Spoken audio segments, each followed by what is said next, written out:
On today's episode of the Redeemed Marriage Podcast, we are going to dig a little deeper into some topics that we have covered recently on our podcast.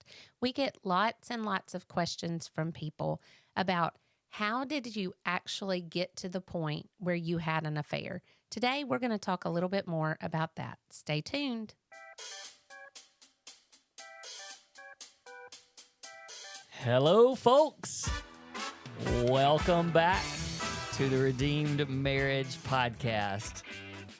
For those of you that are actually watching this on YouTube, you're getting to see some of the behind-the-scenes stuff, and we're actually just kind of figuring some of this stuff out. But we're playing around with some things. We've been taught how to do some stuff a little bit different by some good friends of ours. You know who you are. Shout out. Shout out. Also, if you haven't checked out on YouTube, you can actually just go in and watch our podcast. What are you... Okay, see, I think you started pushing buttons and it messed up the music, the intro music. Because all of a sudden the music wasn't there anymore. But I because you said shout out. Oh, see. And I wanted the applause, but it's not there. Well, that's because it's turned down now. Oh. So you've been taught, but I haven't.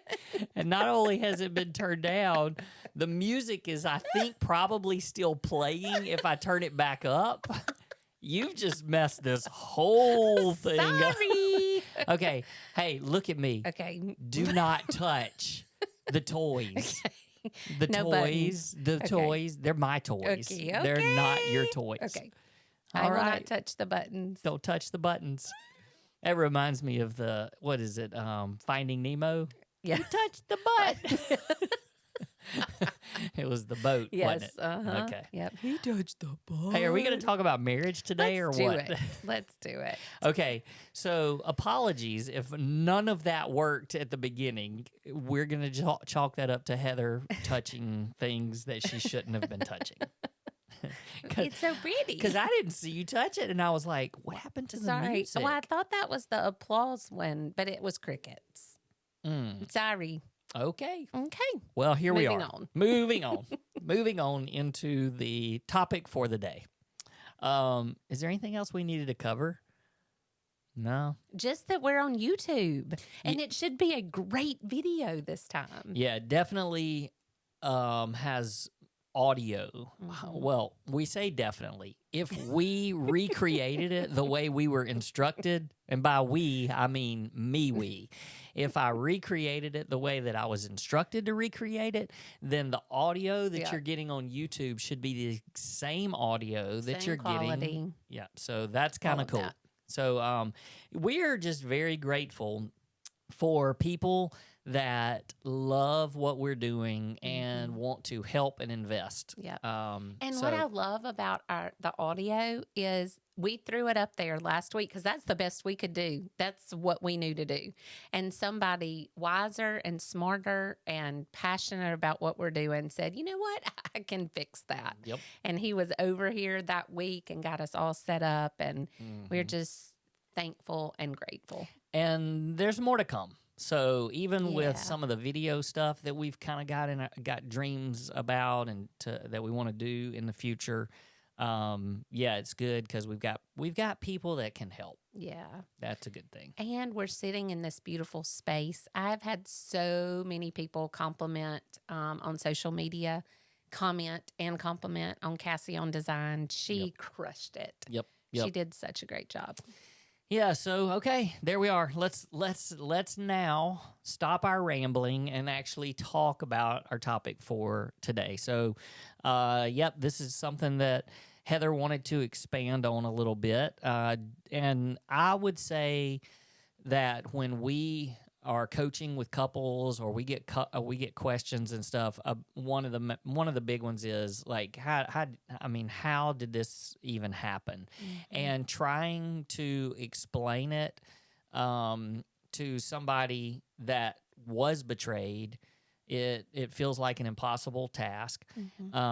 But then also just to hear people that actually did the betraying, having to hear them try to put into words what happened, it's also almost an impossible task. Yeah. But as we were talking through it a little bit a little while ago, and you just kind of spelled out almost these two paths that could happen and could lead you down the path or down a path of betrayal.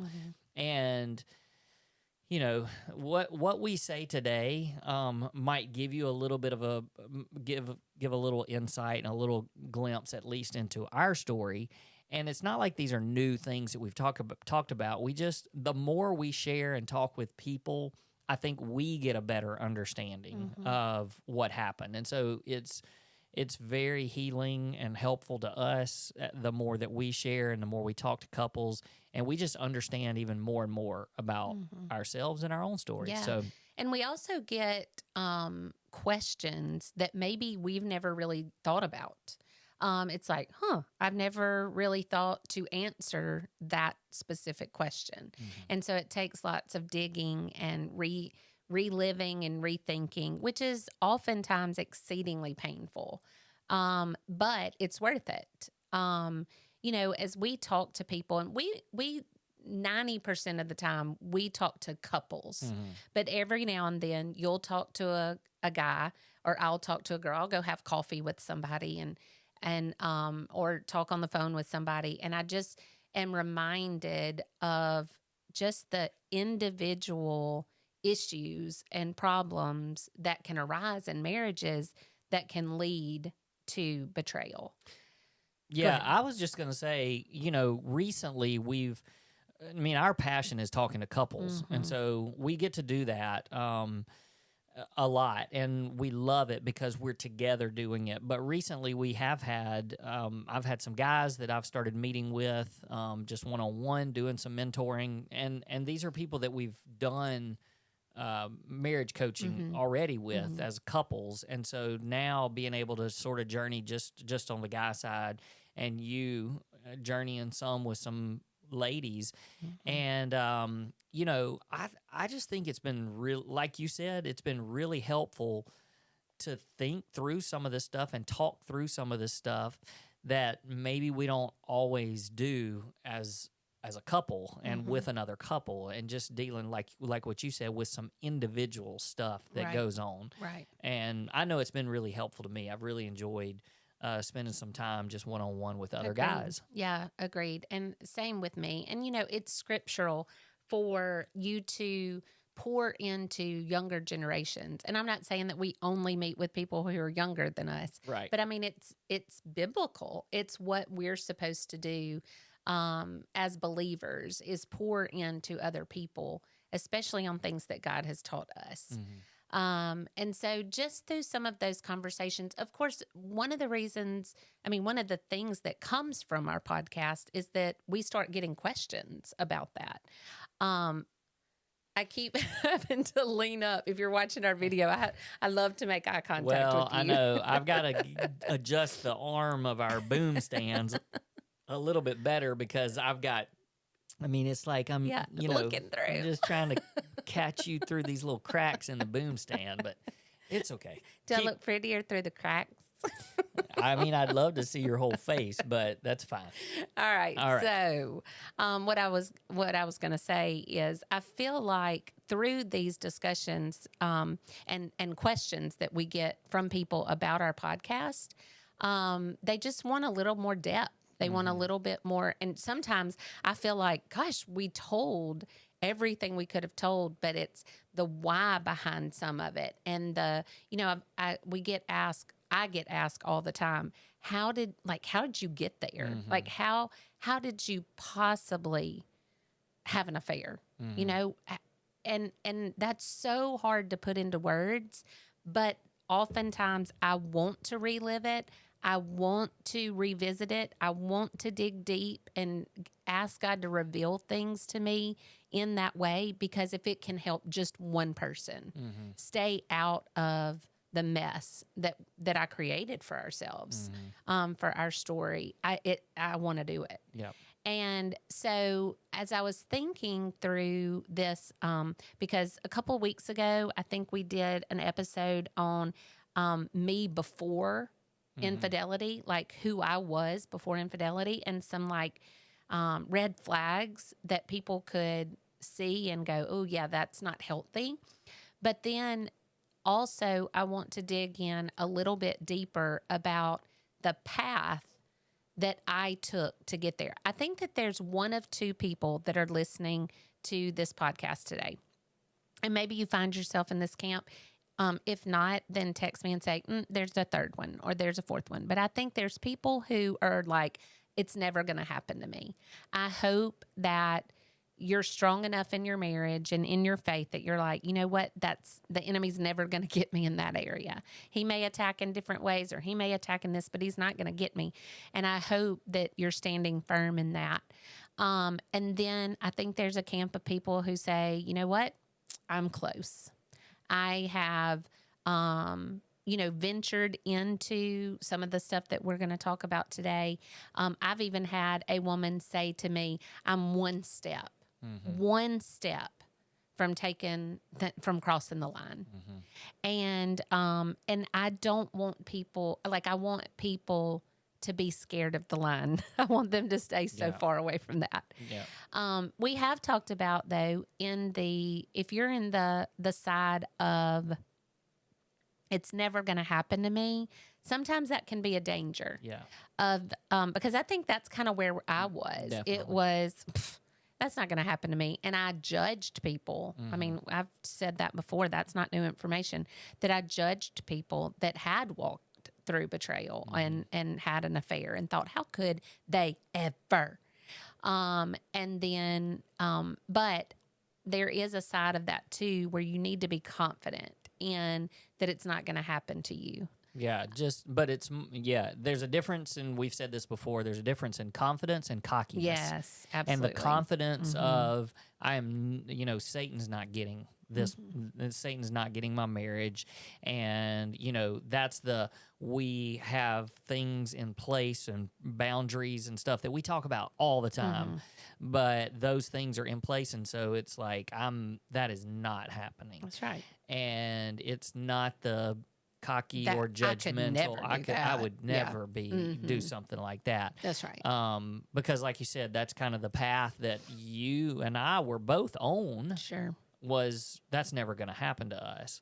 And then the path ended up leading there. So anybody that's listening to this, you like, if wherever you stand on the spectrum of things, like this is a great topic to listen to, because you can find out how easily it is to kind of jump over to a different path.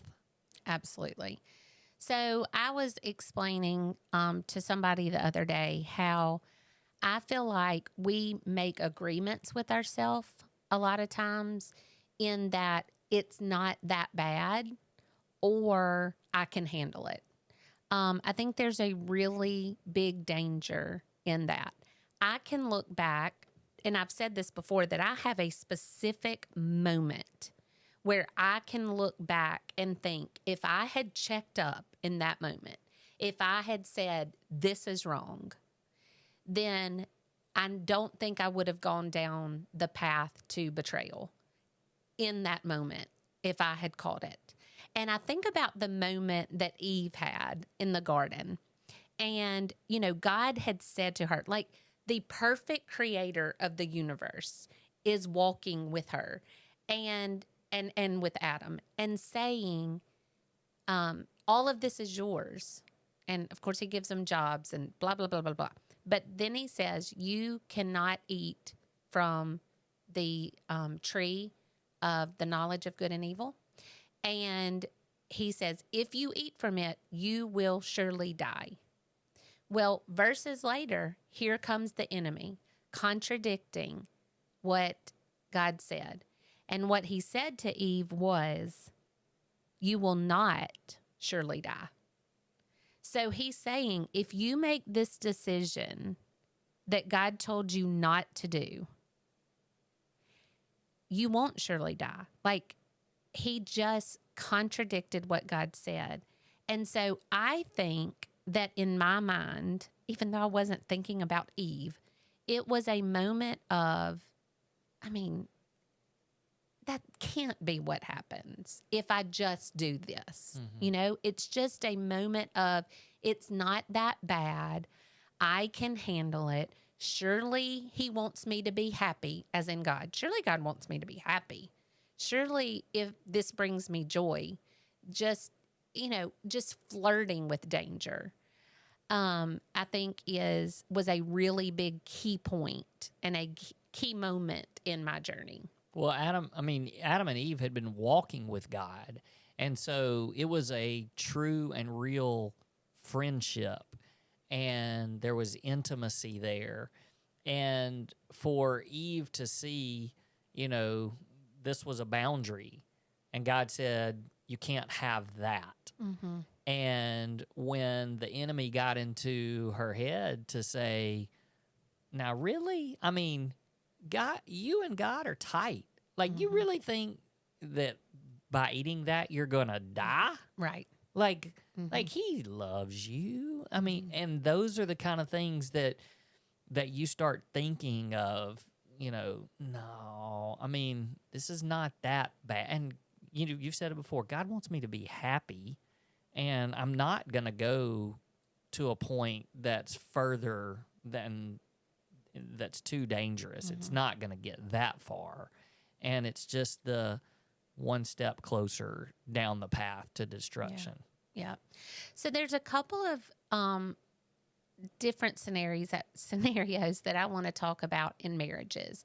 One is you're having some problems in your marriage. There's some tension, there's some fighting, there's some you're not happy physically, emotionally, whatever the circumstance is, but you're not happy in your marriage. You think you've fallen out of Yeah, love. absolutely. All of the You things, made a mistake. all of the things that we hear from people. That's the one type of walking towards betrayal that I want to talk about. And then the second one I'm going to get to is when you're in a healthy marriage. And I'm going to be honest. Well, I say healthy marriage, when you're happy and your spouse isn't doing something specifically that's bothering you. And I'm going to be honest, I think that one's more dangerous. But if you're listening and you're in a marriage that you're just like, my marriage is a dumpster fire. Like, we don't get along, we fight, we're only together because of the kids. I don't love him anymore. I don't love her anymore. He's not making me happy physically. He's not attracted to me. I'm not attracted to her. All of these things that you're like, there's some major red flags that this is not a healthy marriage. That is a time that you need to go, I am one step away from making choices that I should not make, because the enemy's always going to put in front of you somebody that could, quote, make you happy. Somebody that finds you attractive. Somebody that speaks encouraging words over your life. Somebody that you have fun with. Somebody that you might go to the coffee pot at work a couple of times too many just so you can run into them. These are people that the enemy is like, yeah, you want some of that. That's going to make you happy.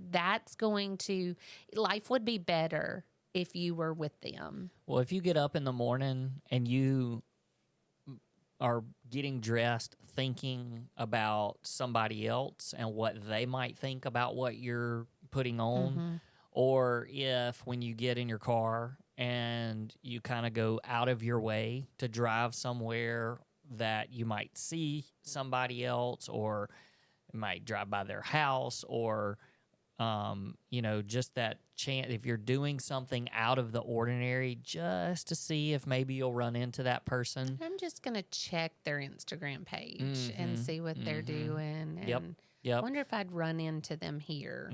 If those are things that are happening to you, it is not innocent. Yep. What you're doing is you are, like what Heather said at the beginning, you're one step.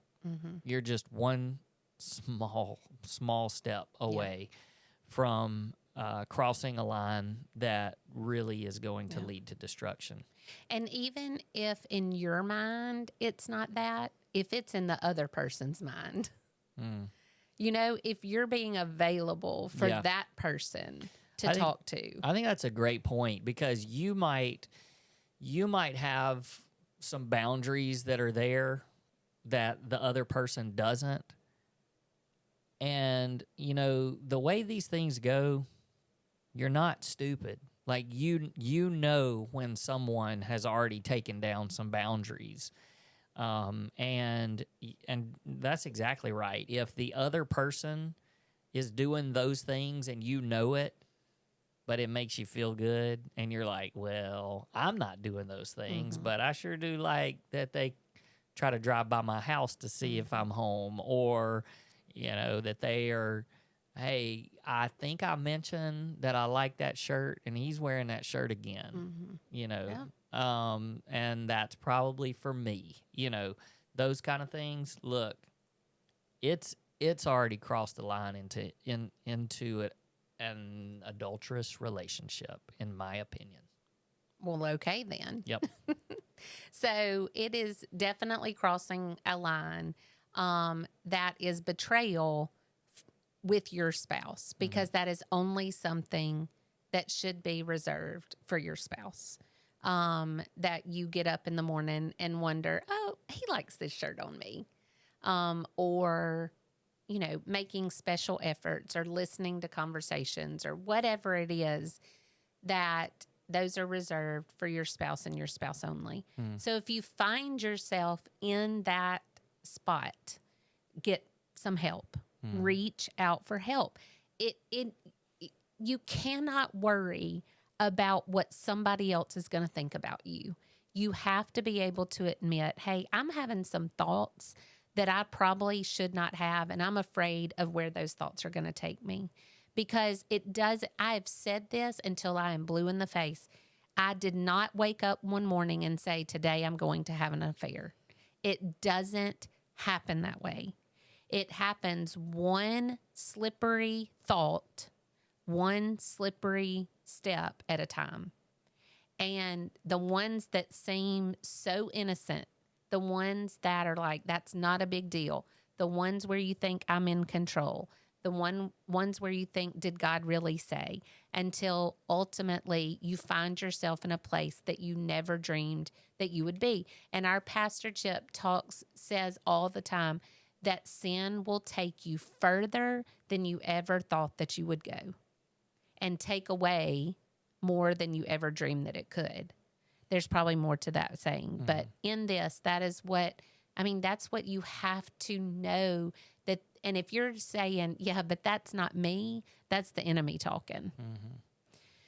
The second path where I feel like we were, that you could go down to betrayal, is your husband or wife is really doing nothing wrong. I can look back on our journey and cannot pinpoint one thing that you could have done differently to make me happy. So you're like, well, how did it happen? If you were in a relationship with a man who was pouring into you, told you all the time how beautiful you were, always wanted to be with you, was a wonderful dad. All these things that I hear women complain about, and I'm like, my man did none of those things. Then how did you get to the point where you had an affair, or stepped into betrayal, or committed adultery, however you want to say it? The same emptiness was in me, and you were not designed to feel that. So I still had emptiness. I need to be told I was beautiful.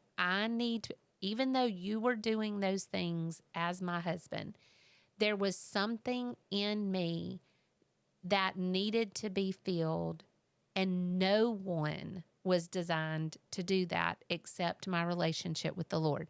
Now, before you cut this off and think, there she goes talking about Jesus again, guys, this is your answer. This is your hope. If you find yourself unfulfilled, if you find yourself thinking, I mean, it's not that he's doing anything wrong or she's doing anything wrong. I'm just not happy.